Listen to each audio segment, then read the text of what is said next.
so it's my official channel.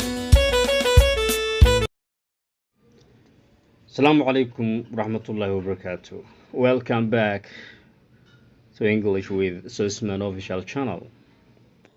Conversation wada sheekaysi between a manager and a customer uu ka dhaxeeyo maareeye ama maamule iyo macaamiil.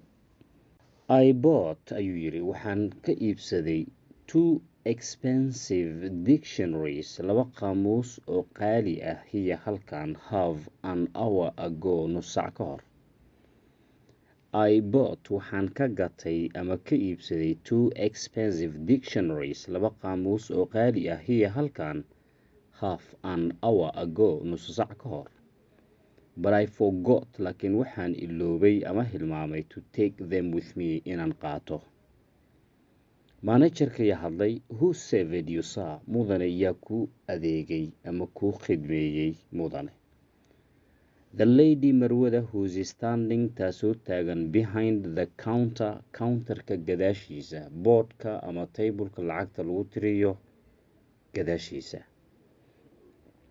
Which books did you buy? Buugaagtee baad gadatay ama iibsatay?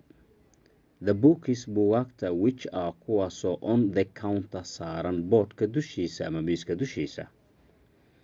Did you serve ma u adeegtay this gentleman ninkan akhyaarka ah half an hour ago nus saac ka hor Miss Roberts?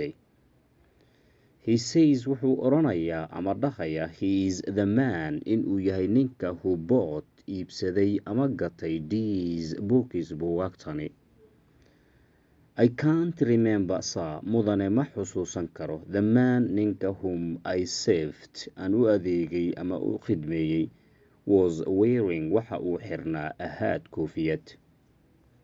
Managerka wuxuu su'aalay ninkii customerka, have you got a hat sir? Mudane ma koofiyad baad qabtay?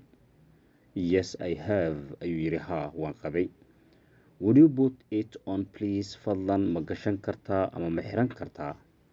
All right buu yiri hagaag. Is this the man kanima ninka that you saved aad u adeegtay Miss Roberts? Yes sir bay tiri haa mudane. I recognize him now. Hadda waan aqoonsanayaa. I recognize him now. Improve your pronunciation. Improve your pronunciation. Conversation between a manager and a customer. I bought the two expensive dictionaries here half an hour ago, but I forgot to take them with me. Who saved you sir? The lady who's standing behind the counter. Which books did you buy? The books which are on the counter.